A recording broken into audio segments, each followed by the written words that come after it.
इन्होंने डिक्लेयर किया हुआ है। और चिराग पासवान, आपका टाइम्स नाउ और टाइम्स नाउ नवभारत पर स्वागत है और ढेर सारी बधाई हमारे दर्शकों की तरफ से और दोनों चैनल्स की तरफ से आपको। ये 100% स्ट्राइक रेट का फॉर्मूला कैसे बनाया आपने चिराग पासवान जी? और मैं ये कह दूं क्योंकि मैं रिपोर्टर थी उस जमाने में जब रामविलास पासवान जी मंत्री थे और मैं कवर करती थी बीट। आज जहां भी होंगे खुश तो बहुत होंगे आपको देखकर। ये फॉर्मूला कौन सा है आपका? Thank you Navika ji, thank you for your kind words सबसे पहले।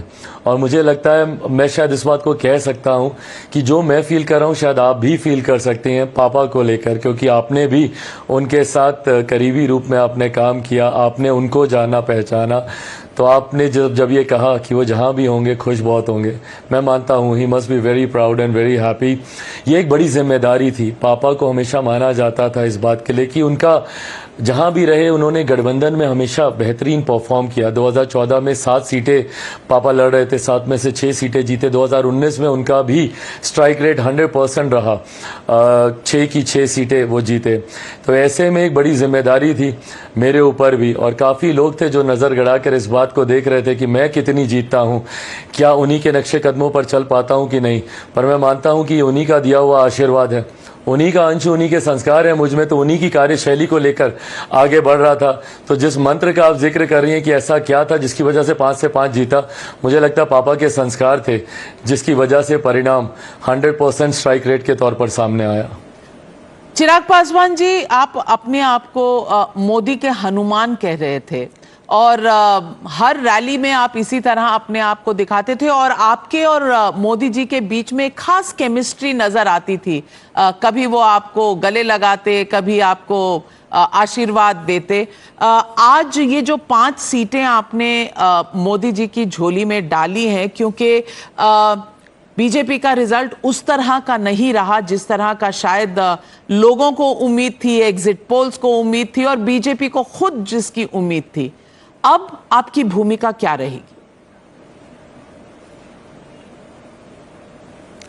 मुझे नहीं पता नाविका जी मेरी क्या भूमिका रहेगी, बट हाँ, जिस भूमिका के लिए हम लोग मेहनत कर रहे थे वो मेरे प्रधानमंत्री जी की भूमिका थी कि वो देश में तीसरी बार देश का नेतृत्व करे। मैं मानता हूं और मैं पूरी ईमानदारी से इस बात को मानता हूं कि देश के विकास के लिए ज़रूरी है मेरे प्रधानमंत्री जी का तीसरी बार देश का प्रधानमंत्री बनना। एक प्रधानमंत्री जो 2047 तक देश को विकसित देश बनाने के लक्ष्य के साथ आगे बढ़ रहे हैं, एक प्रधानमंत्री जो अगले 5 साल में भारत को दुनिया की तीसरी सबसे बड़ी अर्थव्यवस्था बनाने के लक्ष्य के साथ आगे बढ़े। इस सोच का धरातल पर उतरना जरूरी है और वो मेरे प्रधानमंत्री ही कर सकते हैं। तो हम तमाम घटक दल उसी लक्ष्य के साथ आगे बढ़ रहे थे कि हमारे प्रधानमंत्री तीसरी बार देश का नेतृत्व करें। उस लक्ष्य में हम लोग सफल रहे। हाँ, कहीं ना कहीं संभव था, चूक हुई है। नाविका जी, होता क्या ना, हम लोगों ने अपने लिए इतना बड़ा लक्ष्य रख दिया था 400 सीटों का कि अगर उसमें थोड़ी सी भी चूक हुई तो सवाल जरूर उठते हैं कि क्यों, कहीं ना कहीं कुछ कमी रही होगी, उसको भी हम लोग सुधार करेंगे। बट ये भी कोई कम बड़ी बात नहीं है। अगर देश के इतिहास को मैंने ठीक से समझा तो दूसरी बार देश में ऐसा होने जा रहा है, देश के आज़ादी के बाद के इतिहास में, इन 70 सालों के में 7 दशकों में, कि तीसरी बार कोई प्रधानमंत्री लगातार प्रधानमंत्री पद की वो शपथ लेने जा रहे हैं। तो ये अपने में एक बहुत बड़ी उपलब्धि है। एनडीए को जिस तरीके से एक बड़ा जनादेश इस बार भी मिला है, और मैं मानता हूं मेरे प्रधानमंत्री जी की गारंटी पर भरोसा है लोगों को, और आने वाले दिनों में हर अपनी उस गारंटी को वो धरातल पर उतारेंगे। मैं आपसे पूछना चाहती हूं, कल एनडीए की बैठक हुई, तमाम घटक दल जिसमें बड़ी तादाद में मेंबर्स ऑफ पार्लियामेंट हैं, चंद्रबाबू नायडू जी के, नीतीश कुमार जी के, और नीतीश कुमार जी और आपके बीच में जो पुरानी एक खटास थी, उससे कैसे एडजस्ट करेंगे? क्योंकि ये एनडीए एक नई एनडीए होगी, एक नई केमिस्ट्री होगी जिसके साथ सरकार बनेगी। आप अपना रोल, जेडीयू का रोल, और जो तमाम सामने आ रही हैं बातें कि कोई 3 पोर्टफोलियो मांग रहा है, कोई 4 पोर्टफोलियो मांग रहा है, 4 एमपी पे 1 पोर्टफोलियो, आपके 5 हैं तो आपको तो 1.25 पोर्टफोलियो मिलना चाहिए। तो आपकी क्या मांग रहेगी और एनडीए के बाकी घटक दलों की क्या मांगे हैं? कुछ इस पर बातचीत हुई? So let me put this very clear on record Navika ji, कल हम लोग की मुलाकात हुई, प्रधानमंत्री जी के नेतृत्व में तमाम एनडीए के लीडर्स की ये बैठक थी और हर किसी ने एक स्वर में बिना किसी शर्त के प्रधानमंत्री जी के नेतृत्व को स्वीकारा है। And we all are very very very clear in our heads कि ये जीत प्रधानमंत्री जी के नेतृत्व की जीत है। लोगों का उनके प्रति जो विश्वास है ये उसकी जीत है, उनकी गरीब कल्याण की योजनाओं की ये जीत है। ऐसे में बिना किसी शर्त के मैं भी कल शाम से और आज सुबह से ज़्यादा प्रमुखता से ये तमाम डिमांड सुन रहा हूँ कि इस घटक दल ने इतनी सीट, इतने पोर्टफोलियो, फलाना ढिमकाना मंत्रालयों की मांग की। इसमें कहीं कोई सत्यता नहीं है, हम में से किसी ने कहीं कोई मांग नहीं की और ये पूरी तरीके से विशेषाधिकार मेरे प्रधानमंत्री जी का है कि अपने मंत्रिमंडल में वो किनको रखते हैं, किनको नहीं रखते हैं। किसी घटक दल की इसमें कोई डिमांड नहीं है। और आपने मेरे और मेरे मुख्यमंत्री जी के रिश्तों का आपने जिक्र किया, मुझे लगता है डन एंड डस्टेड, बहुत मधुर रिश्ते हैं आज की तारीख में। कल मैं पटना, दिल्ली आने से पहले पटना में 19 से ही मुलाकात करने गया, मेरे तमाम सांसद मेरे साथ थे और क्योंकि हम लोग की केमिस्ट्री इतनी बढ़िया थी, मेरे प्रधानमंत्री जी, मेरे मुख्यमंत्री और हमारी, यही परिणामों में दिखा है। बिहार में जिस तरीके से एनडीए का एक बेहतरीन प्रदर्शन देखने को आया है विपरीत परिस्थितियों के बावजूद, तो ये परिणाम इसीलिए आए हैं क्योंकि मुख्यमंत्री जी की पार्टी, मेरी पार्टी, भारतीय जनता पार्टी, तमाम घटक दलों ने एक साथ मिलकर मेहनत की, प्रचार किया, लड़े, जीते और अब सरकार बनाने जा रहे हैं। चिराग जी, मैं आपसे फिर पूछूंगी, हम भी अब 30 साल से कोalition गवर्नमेंट्स को देख रहे हैं, इतनी हमारी भी भूमिका रह चुकी है पत्रकारिता में। और जब कोalition पार्टीज मिलकर एक सरकार बनाती हैं तो उसमें तय होता है, आप इसको सामने कहें या ना कहें, ये सीन्स के पीछे थोड़ा बहुत नेगोशिएशन होता है कि कौन सा डिपार्टमेंट चाहिए, किस तरह का महकमा चाहिए, ये तमाम बातें होती हैं। बल्कि रामविलास पासवान जी के समय में तो ये बहुत हम लोग उन्हीं से मजाक करते थे कि अगर चुनाव से पहले वो कहीं किसी दूसरे कोalition में जाते थे तो कहते थे कि अब मान के चल लो जहां रामविलास पासवान जी गए हैं वही कोalition जीतेगी और फिर उनका महकमा बहुत अच्छा होगा, सरकार। बिल्कुल। तो मैं आपसे पूछती हूं, आप लेट्स बी प्रैक्टिकल, आप क्या रखेंगे एक्सपेक्टेशन, क्या आपकी अपनी सोच होगी, और आपके चाचा जी भी तो हैं, उनकी भी क्या भूमिका रही? So Navika ji, as you said, let's be very practical. आपके अनुभव की और मेरे पिता के अनुभव की मैं तुलना कतई नहीं कर सकता हूँ। So I don't have that experience, I don't even know what to expect. I think I am too naive अभी फिलहाल राइट नाउ। इतना आपने ज़रूर ठीक कहा कि मेरे पिता का किसी भी अलायंस में जाना एक शुभ संकेत ज़रूर होता था। And I have always been very proud of the fact कि पापा ने कभी पोस्ट पोल अलायंसेज नहीं किए। किसी की सरकार बन रही है इसलिए उसका समर्थन कर दे, ये उन्होंने कभी नहीं किया। हमेशा प्री पोल अलायंसेज किए और जिसके साथ किए उसकी सरकार बनी। तो ये एक शुभ संकेत उनका हमेशा रहता था और उस सरकार में उनको महत्वपूर्ण जिम्मेदारियां भी दी जाती थी, पर वो रामविलास पासवान थे। ये अभी बात यहाँ पे चिराग पासवान की हो रही है। मुझे नहीं पता मेरी क्या भूमिका होगी, नहीं होगी, बट हाँ, जो भी होगी उसको सहज स्वीकार जरूर करूंगा। आप कह रहे हैं नहीं भी हो सकती, ऐसा भी हो सकता है हनुमान जी के साथ। As I said, I don't even know what to expect, Navika जी। और इसीलिए मैंने कहा, मेरा लक्ष्य बहुत क्लियर था, मेरे प्रधानमंत्री जी को तीसरी बार देश का प्रधानमंत्री बनाना। ऐसे में बिहार से उनकी उम्मीदों को मैं ज़रूर पूरा कर सकूं, इसके लिए मैंने ज़रूर दिन रात मैंने प्रयास किया। लगभग 200 के करीब मैंने वहाँ पे बिहार में मैंने सभाएं की हैं। हर उस सभा में सुनिश्चित किया कि मेरे प्रधानमंत्री जी को वो सीट में जिता कर दे सकूँ। बिहार में हम लोग का प्रदर्शन अच्छा रहा, मेरे लिए यही बहुत खुशी की बात है।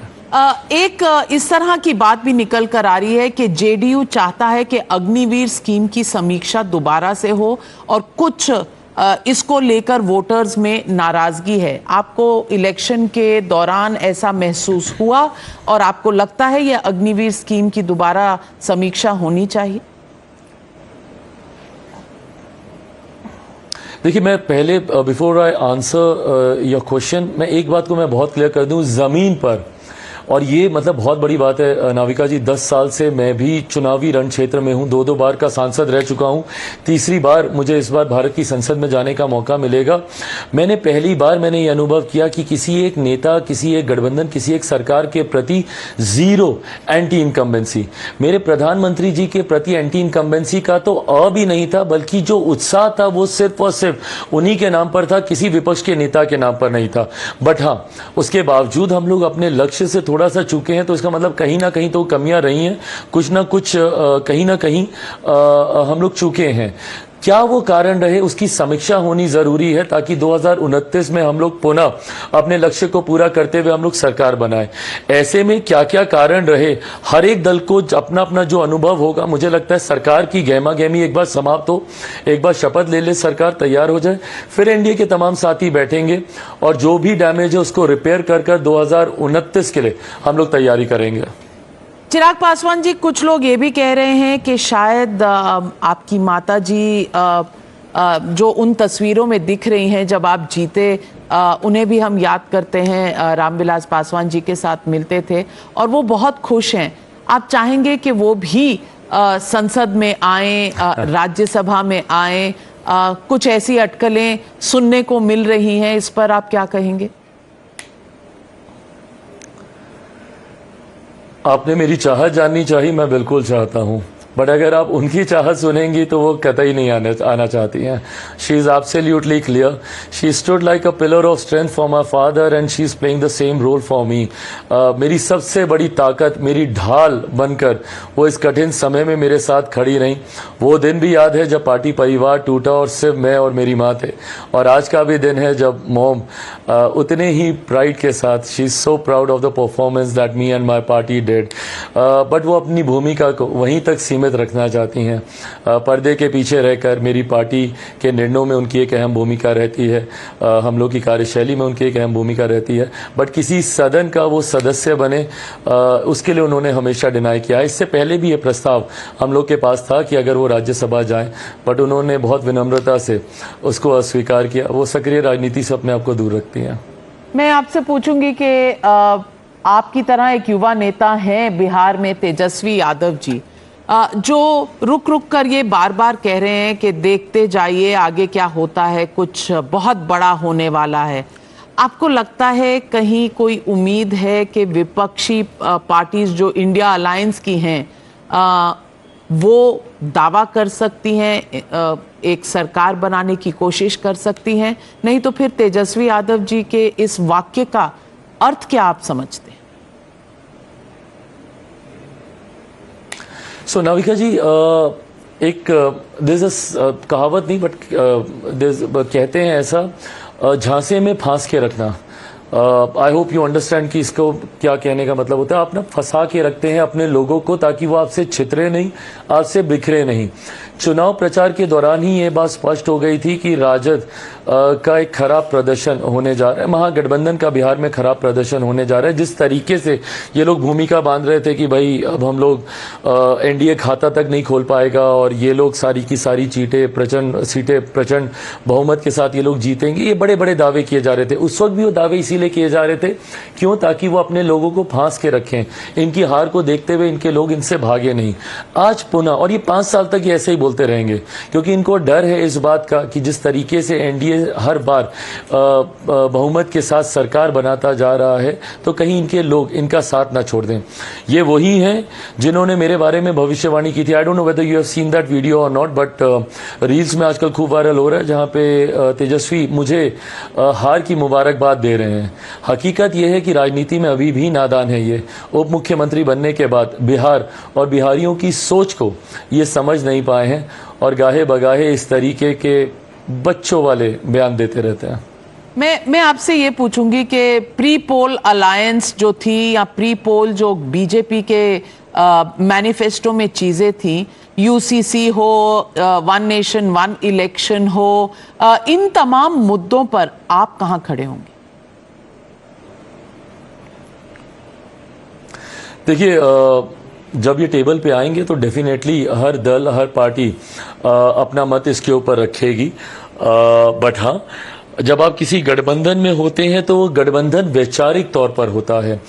आप उस गठबंधन की नीति सिद्धांतों से अधिकांश तौर पर आप सहमति रखते हैं, इसीलिए आप उस गठबंधन के साथ, उस सोच के साथ आप अपने आप को जोड़ते हैं. Having said that, I think every ally partner has this liberty, has this independence to be in an alliance that's based on issues. मैंने 2014 में भी इस बात को मैंने स्पष्ट तौर से कहा था कि मुद्दों के आधार पर यह गठबंधन है.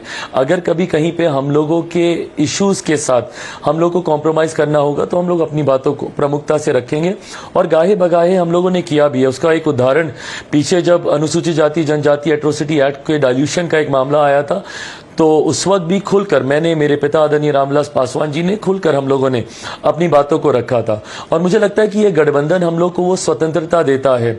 मैं कल की बैठक की अंदरूनी बातें कहनी नहीं चाहिए, बट मेरे प्रधानमंत्री जी का ये जिक्र मैं जरूर करूंगा कि मेरे प्रधानमंत्री जी ने कल दोहराते हुए इस बात को कहा कि this platform is open for discussion. आप लोग आए, अपनी बातों को रखें, और मैं हर सुझाव, मतलब कोट अनकोट मैं उन्हीं के वाक्य को मैं रिपीट कर रहा हूं कि मैं हर सुझाव को सुनने के लिए तैयार हूं. मैं चाहता हूं, मैं उम्मीद रखता हूं कि आप लोग अपने सुझाव मुझे दें, ताकि उसके आधार पर ये सरकार बेहतर प्रदर्शन कर सके. जब इस गठबंधन का नेतृत्व करता ही इस बात को कहता है, तो वो लिबर्टी हम लोग को मिलती है अपनी बातों को रखने की. तो जिन मुद्दों का आपने जिक्र किया, किसी भी दल को इसमें इन मुद्दों को लेकर सहमति, असहमति, कुछ भी तरीके की सुझाव, जानकारी, उसके लिए मुझे लगता है एनडीए का वो मंच हमेशा से खुला हुआ है. बातचीत कर कर ही हम लोग उस पर आगे बढ़ेंगे. मैं आपसे ये भी पूछना चाहूंगी कि आगे चलने में लोगों का कहना है कि प्रधानमंत्री नरेंद्र मोदी, उनकी शक्ति घटी है क्योंकि 63 सीटों का लॉस हुआ है बीजेपी को. अब जो ये अलायंस है वो बीजेपी अकेले नहीं है, बैसाखियों पर है. ये तमाम चीजें विपक्षी पार्टियां उठा रही हैं. मैं आपसे पूछना चाहती हूं, क्या मोदी 3.0 उस तरह के कड़े फैसले ले पाएगा जिस तरह के कड़े फैसलों का उन्होंने हमेशा एक तरह से डेमोन्स्ट्रेशन दिया है 2014 की सरकार में, 2019 की सरकार?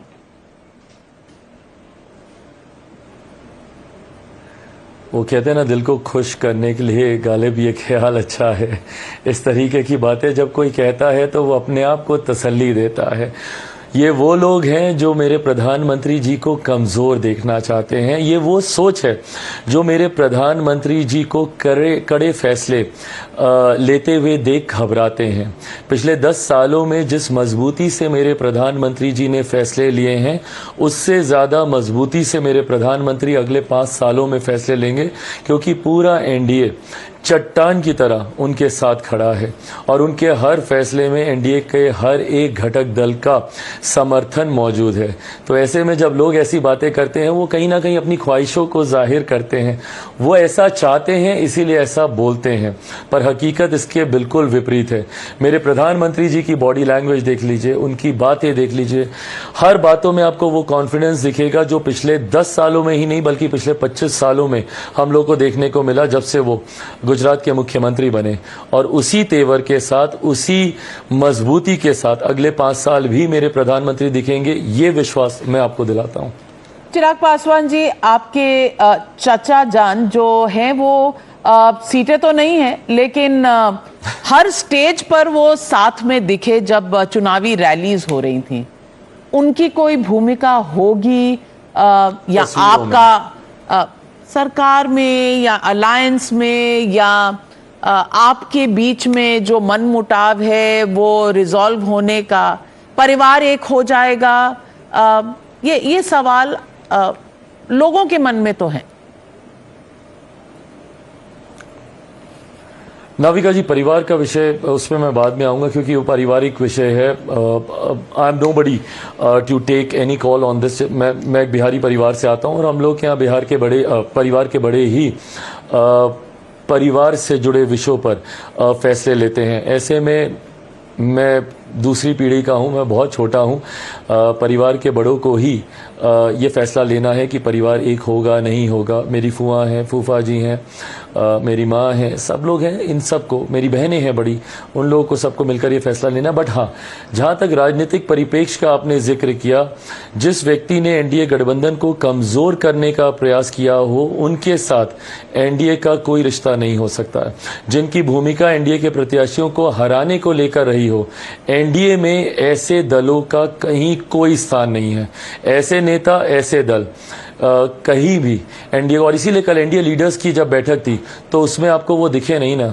उसका कारण ही यही था कि वो एनडीए का हिस्सा नहीं है, क्योंकि एनडीए के प्रत्याशियों को हराने में उनकी भूमिका रही, जिसको कतई ही बर्दाश्त नहीं किया जा सकता है। बहुत सही तरीके से आपने सवाल का जवाब भी दिया और कोई ऐसी बात भी नहीं की जो छोटों को बड़ों के बारे में नहीं करनी चाहिए।